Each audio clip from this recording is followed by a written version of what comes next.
안녕하세요. 브레인단원의 설지현 원장입니다.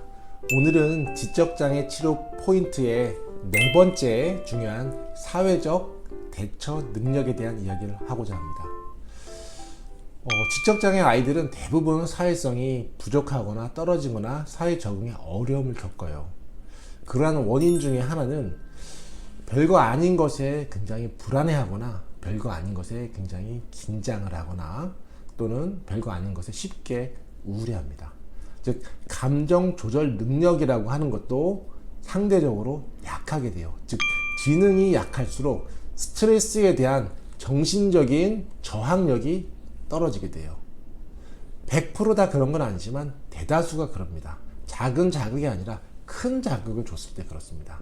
즉 지능이 좋다라고 하는 거는 큰 충격을 받아도 이겨낼 수 있는 힘이 좀 더 크다라는 것을 의미해요. 그래서 똑같은 사건 사고를 당해도 누구는 평생 후유증을 겪는 사람이 있는가 하면 누구는 그냥 간당간당 넘어가는 사람도 있고 누구는 별일 아닌 것처럼 그냥 이겨내는 사람도 존재하죠. 단순히 마음 먹기에 따라 달려있는 것이 아니라 가지고 있는 지능의 영향을 많이 받는다는 이야기입니다. 즉 경계선 지적장애 아이들이나 지적장애 3급 아이들이 이러한 외부의 스트레스를 이겨낼 수 있는 감정적인 조절 능력이 커야지 사회적으로 적응을 할 수가 있고요. 즉 사회적인 스트레스나 갈등 상황에 생겼을 때 이것을 이겨내기가 어려워요. 즉 사회적인 갈등 상황의 핵심이 무엇이고 갈등의 어떤 원인이 무엇이며 내가 무엇을 잘못했는지 어떻게 대처를 해야 되는지 이러한 것들이 가르쳐줘도 잘 이해가 되질 않아요. 또한 실제 상황에서 적용이 되지가 않아요. 그러다 보니 아이들에게 괴롭힘을 당하거나 놀림을 당해도 어떻게 대처를 해야 되는지 머릿속에 떠오르지가 않고 몇 가지 기술을 가르쳐줘도 그냥 그 몇 가지 단편적으로 그 기술을 사용할 뿐 실제 삶에서 충분하게 녹여내지를 못합니다. 그러면 어떻게 해야 되나요? 그냥 포기하고 살아야 되나요? 아니죠. 즉 사회적인 그러한 저항력을 높이기 위한 치료와 훈련과 삶에서 연습을 해줘야 됩니다. 어떻게 하냐고요? 보통은 놀이치료나 사회성 그룹 훈련을 하죠. 물론 이런 것들도 도움이 되긴 됩니다. 하지만 근본적인 부분에서 올라오는 불안감, 근본적인 긴장감, 근본적인 우울감, 근본적인 사고력의 저하는 이것만으로는 충분하게 해결되질 않아요. 그러다 보니 이 사회성이라고 하는 것이 애매하게 치료도 안 되고 좋아지는 것 같기도 하면서 아닌 것 같으면서도 그냥 세월아 내월아 시간만 보내는 경우들이 많아요. 그만큼 치료가 어렵죠. 약물은 당연히 없습니다. 우울증 약물, 불안장애 약물만 있을 뿐 이것을 극복할 수 있고 이것을 더 높은 수준으로 기능을 끌어올려주는 약물은 없어요. 그렇기 때문에 이 부분에 있어서는 한방치료가 굉장히 큰 유익이 됩니다. 한방치료의 장점은 뇌신경에 영양과 힘을 넣어줘요. 그렇기 때문에 뇌 자체가 그 스트레스를 받았을 때 스트레스를 빨리 풀어내거나 스트레스를 이겨낼 수 있는 그런 힘들이 강해져요.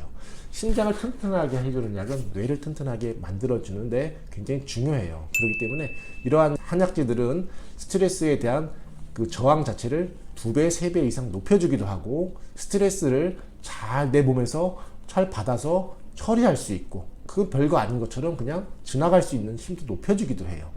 어떤 갈등 상황 시 긴장되거나 그 상황에 압도당하지 않게끔 도와주는 역할까지 하게 되죠. 또한 뉴로피드백이나 IM이나 청지각 훈련들은 뇌를 계속 써줌으로써 사회성과 관련된 우뇌의 멍한 뇌파를 줄여줍니다. 멍한 뇌파라고 하는 것은 뇌 자체의 활성화를 떨어뜨려요. 활성화가 떨어뜨리는 멍한 뇌파가 줄어들면 뇌 자체가 더 활성화가 되기 때문에 예전에 생각하지 못했던 사고의 진전과 복잡한 사고를 더 할 수 있는 그런 능력들이 조금씩 생각하게 됩니다. 그런 사회적인 상황에 대한 이해력과 처리력과 대처력이 높아집니다. 그렇기 때문에 단순히 어떤 사람을 통해서 이런 사회적인 훈련을 통해서 하는 것이 아니라 가장 기본적으로 안 되는 사회적인 그런 이해력과 적응력과 처리력과 해결력을 이러한 신경인지 훈련과 한방치료를 통해서 이 아이의 부족한 파일을 높여주게 된다면 사회성 훈련을 안 하더라도 이 아이가 사회적으로 지금보다 더 많은 능력들을 더 많은 양의 더 많은 적응력을 보이게 됩니다. 그래서 실제로 지적장애 아이뿐만 아니라 사회적 의사소통장애나 아스퍼거 증후군 아이들도 저희 한의원에서 많은 치료를 하게 되고 이와 관련해서 많은 도움을 받고 있습니다. 지적 기능이 늘기 위해서는 사회적인 능력이 좋아져야만 합니다. 그냥 지식만 늘어서 되는 것이 아니라 사회 적응이 좋아졌을 때 이 아이의 지능도 당연히 좋아지죠. 앞뒤의 인과관계를 이해하고 전후 맥락을 파악할 수 있는 사고력이 늘었기 때문이에요. 이런 인간관계가 좋은데 지적장애가 3급이다. 드뭅니다. 어려워요.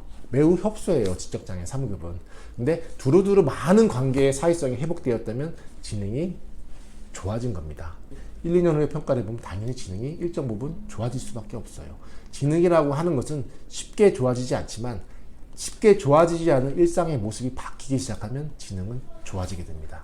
어려운 지능 쉽게 치료할 수 없어요. 하지만 쉽게 안 되는 부분들이 좋아진다면 지능은 당연히 좋아진다고 보시면 됩니다.